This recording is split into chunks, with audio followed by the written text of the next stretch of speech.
தமிழக சட்டமன்ற தேர்தலில் போட்டியிட தாக்கல் செய்யப்பட்ட வேட்புமனுக்கள் மீதான பரிசீலனை தொடங்கி நடைபெற்று வருகிறது. நாளை மறுநாள் வெளியிடப்படும் என்று அறிவிக்கப்பட்டுள்ளது. கொளத்தூர் சட்டமன்ற தொகுதியில் போட்டியிடும் முதலமைச்சர் ஸ்டாலினின் வேட்புமனு ஏற்கப்பட்டுள்ளது. சேப்பாக்கம், திருவல்லிக்கேணி தொகுதியில் துணை முதல்வர் உதயநிதியின் வேட்புமனு ஏற்கப்பட்டதாக அறிவிக்கப்பட்டுள்ளது. எடப்பாடி தொகுதியில் போட்டியிடும் அதிமுக பொதுச் செயலாளர் இபிஎஸ்ஸின் வேட்புமனு ஏற்கப்பட்டுள்ளது. பெரம்பூர் தொகுதியில் சுயேட்சைகளின் எதிர்ப்பையும் மீறி தவேக தலைவர் விஜயின் வேட்புமனு ஏற்கப்பட்டுள்ளது. திருச்சி கிழக்கு தொகுதியிலும் விஜயின் வேட்புமனு ஏற்கப்பட்டதாக அறிவிக்கப்பட்டுள்ளது. சாத்தூர் தொகுதியில் பாஜக மாநில தலைவர் நயினார் நாகேந்திரனின் வேட்புமனு ஏற்கப்பட்டுள்ளது. காரைக்குடி தொகுதியில் போட்டியிடும் நாதக தலைமை ஒருங்கிணைப்பாளர் சீமானின் வேட்புமனுவும் ஏற்கப்பட்டதாக அறிவிக்கப்பட்டுள்ளது. மயிலாடுதுறை மாவட்டம் சீர்காழியில் முதலமைச்சர் ஸ்டாலின் வாக்கிங் சென்று வாக்கு சேகரித்தார். பேருந்து நிலையம், உழவர் சந்தை பகுதிகளில் பொதுமக்கள் முதல்வருடன் கைகுலுக்கி செல்ஃபி எடுத்து மகிழ்ந்தார். தமிழக வெற்றிக் கழக தலைவர் விஜய் வரும் 9ஆம் தேதி கடலூர் மாவட்டத்தில் பிரச்சாரம் மேற்கொள்ள அனுமதி கோரி ஆன்லைன் மூலம் விண்ணப்பித்துள்ளனர். கடலூர் மஞ்சக்குப்பம் மைதானத்தில் பொதுக்கூட்டம் நடத்தவும், வடலூர் சேத்தியாத்தோப்பு உள்ளிட்ட பகுதிகளில் வாகன பிரச்சாரம் செய்யவும் திட்டமிடப்பட்டுள்ளது. கடலூர் மாவட்ட அதிகாரிகளின் முடிவை எதிர்பார்த்து கட்சியினர் காத்திருக்கின்றனர். தமிழக சட்டமன்ற தேர்தலுக்காக காங்கிரஸ் கட்சி சார்பில் நட்சத்திர பேச்சாளர்கள் அறிவிக்கப்பட்டுள்ளனர். மல்லிகார்ஜுன கார்கே, ராகுல் காந்தி, பிரியங்கா காந்தி, கேசி வேணுகோபால் உள்ளிட்டோர் பட்டியலில் இடம்பெற்றுள்ளனர். புதுச்சேரியில் உள்ள 30 சட்டமன்ற தொகுதிகளுக்கான தேர்தல் பிரச்சாரம் இன்று மாலை 6 மணியுடன் நிறைவடைகிறது. நாளை மறுநாள் சட்டமன்ற தேர்தல் நடைபெறும் நிலையில் வெளியூர் நபர்கள் வெளியேற அறிவுறுத்தப்பட்டுள்ளனர். புதுச்சேரியில் திமுக வேட்பாளர்களை ஆதரித்து துணை முதலமைச்சர் உதயநிதி பிரச்சாரம் மேற்கொண்டார். திமுக கூட்டணி ஆட்சி அமைந்தால் புதுச்சேரியில் இருமொழிக் கொள்கை அமல்படுத்தப்படும் என்றும் அவர் உறுதியளித்தார். சட்டப்பேரவை தேர்தல் நடைபெறும் கேரளா மற்றும் அசாம் மாநிலங்களில் இன்று மாலையுடன் பிரச்சாரம் ஓய்கிறது. நாளை மறுதினம் ஒரே கட்டமாக வாக்குப்பதிவு நடைபெறவுள்ள நிலையில் அரசியல் கட்சித் தலைவர்கள் தீவிர வாக்கு சேகரிப்பில் ஈடுபட்டுள்ளனர். சாத்தான்குளம் தந்தை மகன் வழக்கில் நீதிக்காக போராடிய அனைவருக்கும் மக்கள் நீதி மய்யம் தலைவர் கமல்ஹாசன் பாராட்டு தெரிவித்துள்ளார். தனிப்பட்ட முறையில் மரண தண்டனைக்கு நான் எதிரானவன் என்றும், குற்றவாளிகளை ஆயுள் முழுக்க சிறையில் வைக்க வேண்டும் என்பதே தமது நிலைப்பாடு என்றும் அவர் கூறியுள்ளார். தமிழக சட்டமன்ற தேர்தலில் போட்டியிடும் பணக்கார வேட்பாளர்கள் பட்டியலில் லீமா ரோஸ் மார்டின் முதலிடம் பிடித்துள்ளார். லால்குடி சட்டமன்ற தொகுதியின் அதிமுக வேட்பாளராக போட்டியிடுபவர் லீமா ரோஸ் மார்டின். இவரது பெயரில் 1048 கோடி மதிப்பிலான சொத்துக்கள் இருப்பதாக வேட்புமனுவில் குறிப்பிட்டுள்ளார். இவரது கணவரும் பிரபல லாட்டரி அதிபருமான மார்டின் பெயரில் 4159 கோடி மதிப்பிலான சொத்துக்கள் உள்ளது. லீமா ரோஸிடம் 139 கோடி ரூபாய் மதிப்பிலான தங்க நகைகளும், கணவர் மார்டினிடம் 3262 கோடி மதிப்பிலான தங்க நகைகளும் உள்ளன. லீமா ரோஸிடம் 909 கோடி மதிப்பிலான நிலம், கட்டிடங்கள் உள்ளிட்ட அசையா சொத்துக்கள் உள்ளன. கணவர் மார்டின் பெயரில் 887 கோடி ரூபாய் மதிப்பிலான அசையா சொத்துக்கள் உள்ளன. இவரது மகன் ஜோஸ் டைசன் பெயரிலும் 662 கோடி மதிப்பிலான சொத்துக்கள் உள்ளதாக வேட்புமனுவில் லீமா ரோஸ் மார்டின் குறிப்பிட்டுள்ளார். சென்னையில் ஆபரண தங்கத்தின் விலை சவரனுக்கு 1040 ரூபாய் குறைந்துள்ளது. 1 கிராம் 13,860 ரூபாய்க்கும், 1 சவரன் தங்கம் 1,10,880 ரூபாய்க்கும் விற்பனை செய்யப்படுகிறது. சென்னையில் தங்கத்தை தொடர்ந்து வெள்ளி விலையும் கிலோவுக்கு 5000 ரூபாய் குறைந்துள்ளது. 1 கிராம் வெள்ளி 255 ரூபாய்க்கும், 1 கிலோ கட்டி வெள்ளி 2,55,000 ரூபாய்க்கும் விற்பனை செய்யப்படுகிறது. போதைப்பொருள் வழக்கில் கைதான ஜாஃபர் சாதிக் வீட்டில் வருமான வரித்துறை சோதனை 2வது நாளாக நீடிக்கிறது. சென்னையில் 8 இடங்களில் சோதனை முடிந்த நிலையில் மயிலாப்பூரில் உள்ள ஜாஃபர் சாதிக் வீட்டில் வருமான வரித்துறை, மத்திய போதைப்பொருள் தடுப்பு பிரிவு அதிகாரிகள் சோதனை நடத்தி வருகின்றனர். தூத்துக்குடி அருகே சாலையில் தாறுமாறாக ஓடிய தனியார் பேருந்து மின்கம்பத்தில் மோதிய விபத்தில் ஓட்டுநர் உயிரிழந்தார். விபத்தில் காயமடைந்த பயணிகள் மருத்துவமனையில் அனுமதிக்கப்பட்டுள்ளனர். மருத்துவ படிப்புக்கான நீட் நுழைவுத் தேர்வுக்கு இந்த ஆண்டு இதுவரை இல்லாத அளவாக 26 லட்சம் மாணவர்கள் விண்ணப்பித்துள்ளனர். மே மாதம் 3ஆம் தேதி நடைபெறவுள்ள இத்தேர்வுக்கு கடந்த ஆண்டுகளை விட கூடுதலாக 10 லட்சம் மாணவர்கள் விண்ணப்பித்துள்ளதாக தகவல் வெளியாகியுள்ளது.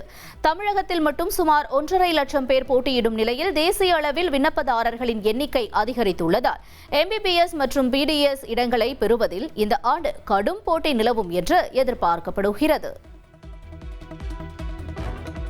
சென்னை தியாகராயர் நகரில் உள்ள ஆன்லைன் டெலிவரி நிறுவன குடோனில் பயங்கர தீ விபத்து ஏற்பட்டது. அதிகாலையில் ஏற்பட்ட தீ விபத்தில் 40 லட்சம் ரூபாய் மதிப்புள்ள பொருட்கள் எரிந்து சேதமடைந்துள்ளது. எல்லாம் காலி, அவ்வளவுதான் முடிஞ்சிருச்சு. டோட்டல் ஆஃபீஸும் காலி.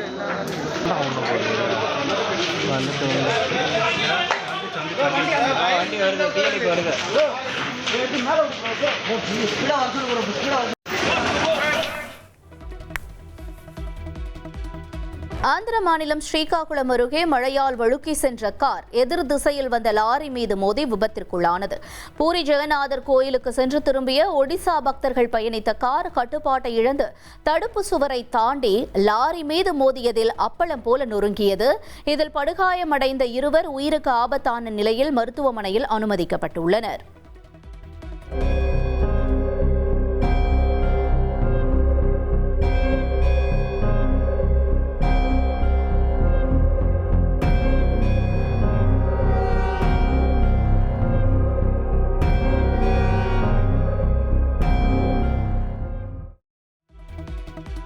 தெலங்கானா மாநிலம் நல்கொண்டாவில் அரசு பள்ளியில் குழந்தைகளை சேர்க்க நள்ளிரவு முதலே பெற்றோர்கள் நீண்ட வரிசையில் காத்திருந்தனர். 8 கோடி ரூபாய் மதிப்பீட்டில் 36 AC வகுப்பறைகள் மற்றும் AI தொழில்நுட்ப வசதிகளுடன் இந்த பள்ளி தனியார் பள்ளிகளுக்கே சவால் விடும் வகையில் அமைந்துள்ளது.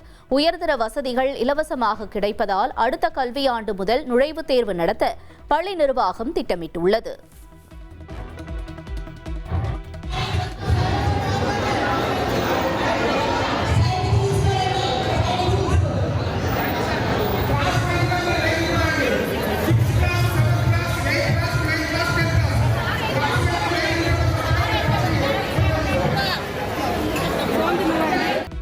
மத்திய பிரதேச மாநிலம் உஜ்ஜயினியில் 3 மாடி கட்டிடம் ஒன்று திடீரென இடிந்து விழுந்து தரைமட்டமானதால் பரபரப்பு ஏற்பட்டது. மாநகராட்சி சார்பில் நடைபெற்று வரும் சாலை விரிவாக்க பணிகளுக்காக பள்ளம் தோண்டப்பட்ட போது பலவீனமாக இருந்த இந்த கட்டடம் கண்ணிமைக்கும் நேரத்தில் சரிந்து விழுந்தது. கட்டடம் ஆபத்தான நிலையில் இருப்பதை உணர்ந்து அதிகாரிகள் முன்னதாகவே அங்கு வசித்தவர்களை வெளியேற்றியதால் பெரும் உயிர் சேதம் தவிர்க்கப்பட்டது. பழைய கட்டடங்களை அடையாளம் கண்டு அப்புறப்படுத்தும் பணியில் அதிகாரிகள் தற்போது தீவிரமாக ஈடுபட்டுள்ளனர்.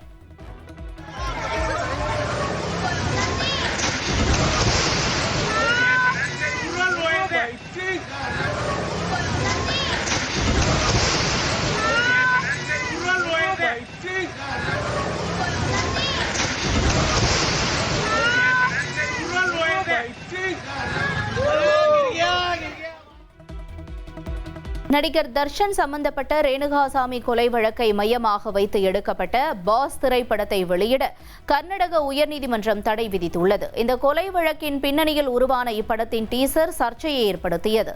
இந்நிலையில் தர்ஷனின் மனைவி விஜயலட்சுமி தொடர்ந்த வழக்கை விசாரித்த நீதிமன்றம் படத்தை வெளியிட தடை விதித்து உத்தரவிட்டுள்ளது. வரும் 14ஆம் தேதி படம் வெளியாகவிருந்த நிலையில் நீதிமன்றத்தின் இந்த தடையால் படக்குழுவினர் அதிர்ச்சி அடைந்துள்ளனர். சினிமாவிலிருந்து விலகுவதாக பரவிய தகவலுக்கு நடிகை த்ரிஷா முற்றுப்புள்ளி வைத்துள்ளார். கற்பனையாக பலரும் தமது தொழில் மற்றும் சொந்த வாழ்க்கை குறித்து பேசி வருவதாக இன்ஸ்டாகிராமில் த்ரிஷா பதிவிட்டுள்ளார். நிலவுக்கு மனிதர்களை மீண்டும் அனுப்பும் நாசாவின் ஆர்டெமிஸ் 2 திட்டத்தில் புதிய மைல்கல். நிலவின் மறுபக்கத்தை விண்வெளி வீரர்கள் முதல் முறையாக நேரில் கண்ட புகைப்படத்தை நாசா வெளியிட்டுள்ளது. பூமியிலிருந்து அதிக தொலைவு பயணம் செய்த விண்கலம் என்ற புதிய வரலாற்றை ஓரியன் விண்கலம் படைத்துள்ளது. பூமியிலிருந்து தென்படாத நிலவின் இருண்ட மறுபக்கத்தை கடந்த முதல் மனிதர்கள் என்ற பெருமையை ஆர்டெமிஸ் 2 விண்வெளி வீரர்கள் பெற்றுள்ளனர். Day taking pictures making annotations, making audio recordings, and communicating all of the wonderful things that they are seeing on the moon. Affirm. And integrity, just so you know, we did not hear your response once we flipped our patches. We're live in Artemis Mission Control at Johnson Space Center in Houston, Texas. This a live view from the Orion spacecraft with our Artemis. ஈரானின் railway உட்கட்டமைப்புகள் மீது தாக்குதல் நடத்த Israel திட்டமிட்டுள்ளதாக தகவல் வெளியாகியுள்ளது.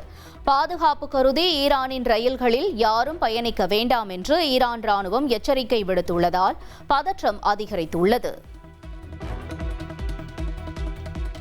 மின் உற்பத்தி நிலையங்கள் மீதான தாக்குதலை தடுக்க மனித கேடயங்களை அமைக்க ஈரான் திட்டமிட்டு வருகிறது. விளையாட்டு வீரர்கள், கலைஞர்கள் அனைவரும் மனித சங்கிலியாக நிற்க வேண்டும் என்று ஈரான் விளையாட்டுத்துறை அமைச்சர் அழைப்பு விடுத்துள்ளார். IPL கிரிக்கெட் தொடரின் இன்றைய ஆட்டத்தில் ராஜஸ்தான் ராயல்ஸ் அணியை மும்பை இந்தியன்ஸ் அணி எதிர்கொள்கிறது. கவுஹாத்தியில் இரவு 7:30 மணிக்கு போட்டி தொடங்குகிறது. பழனி கொடைக்கானல் சாலையில் புகுந்த ஒற்றை யானை மளிகை கடையை சேதப்படுத்திய CCTV காட்சி வெளியாகியுள்ளது. அதிகாலை அண்ணாநகர் பகுதிக்குள் நுழைந்த காட்டு யானை சண்முகம் என்பவரது கடையின் கதவுகளை தும்பிக்கையால் தாக்கி சேதப்படுத்தியது. இதில் கடையில் இருந்த மளிகை பொருட்கள் சிதறி வீணாகின. யானையின் பிளிரல் சத்தம் கேட்டு பொதுமக்கள் திரண்டதை அடுத்து அந்த ஒற்றை யானை மெல்ல வனப்பகுதிக்குள் சென்றது. இச்சம்பவத்தால் அப்பகுதி மக்கள் பீதியடைந்துள்ளனர்.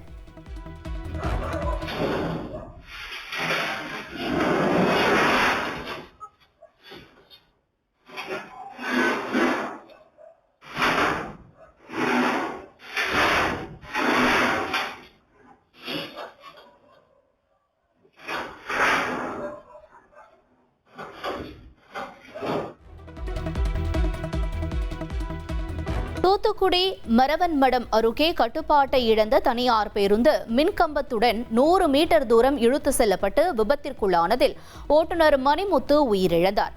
சர்வில் ரோட்டில் திரும்பும் போது பிரேக்கிற்கு பதிலாக ஆக்சிலேட்டரை மிதித்ததால் பேருந்து மின்கம்பம் மற்றும் பனைமரத்தை சாய்த்து கொண்டு சாலையோர பள்ளத்தில் இறங்கியது. இதில் காயமடைந்த 6 பயணிகள் மருத்துவமனையில் அனுமதிக்கப்பட்டுள்ளனர். மின்கம்பங்கள் சேதமடைந்ததால் மரவன்மடம், அந்தோனியார்புரம் பகுதிகளில் மின் விநியோகம் துண்டிக்கப்பட்டு சீரமைப்பு பணிகள் மேற்கொள்ளப்பட்டன. சிவகங்கை மாவட்டம் சிங்கம்புணரி அருகே திருச்சி மதுரை தேசிய நெடுஞ்சாலையில் 4 வாகனங்கள் அடுத்தடுத்து மோதிக்கொண்ட விபத்தால் பரபரப்பு ஏற்பட்டது. முன்னால் சென்ற சரக்கு வாகனம் மீது மற்றொரு வேன் மோதி கவிழ்ந்த நிலையில் அதனை பார்த்த அரசு பேருந்து ஓட்டுநர் சட்டென பிரேக் போட்டுள்ளார். அப்போது பின்னால் வந்த தனியார் ஆம்னி பேருந்து பலமாக மோதியதில் பேருந்தின் கண்ணாடிகள் நொறுங்கின. இந்த விபத்தில் ஓட்டுநர்கள் 3 லேசான காயங்களுடன் உயிர் தப்பிய நிலையில் 60க்கும் மேற்பட்ட பயணிகள் பாதுகாப்பாக மீட்கப்பட்டு மாற்று பேருந்துகளில் அனுப்பி வைக்கப்பட்டனர்.